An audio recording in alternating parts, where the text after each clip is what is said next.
विश्व कपास दिवस। प्रतिवर्ष 7 अक्टूबर को विश्व कपास दिवस मनाया जाता है, जो दुनिया के सबसे महत्वपूर्ण प्राकृतिक फाइबर कपास के महत्व और उसकी उत्पादन प्रक्रिया से जुड़े किसानों और उद्योगों के योगदान को पहचानने के लिए समर्पित है। कपास न केवल कपड़ा उद्योग का आधार है, बल्कि यह भोजन, ईंधन और अन्य आवश्यक वस्तुओं के उत्पादन में भी उपयोगी है। कपास का उत्पादन विकासशील देशों के लिए आर्थिक विकास और आजीविका का महत्वपूर्ण स्रोत है। विशेष रूप से अफ्रीका और एशिया के कई देश इसमें शामिल हैं।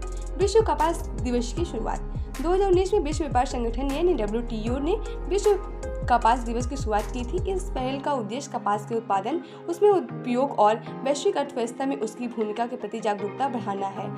इसे शुरू करने में बुर्किना फासो, बेनिन, चाड और माली जैसे प्रमुख कपास उत्पादक अफ्रीकी देशों का महत्वपूर्ण योगदान था।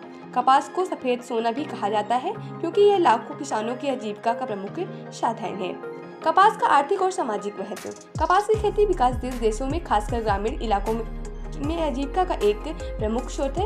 यह न केवल कपड़ा उत्पादन, बल्कि इससे निकाले गए बीजों से तेल, पशु आहार और खाद्य पदार्थ भी बनाए जाते हैं। कपास उद्योग का वैश्विक कपड़ा उद्योग और व्यापार में भी इसका अहम योगदान है। कपास का उत्पादन और निर्यात भारत, चीन, अमेरिका और अफ्रीका जैसे कई देशों के लिए आर्थिक संपन्नता का एक प्रमुख साधन है।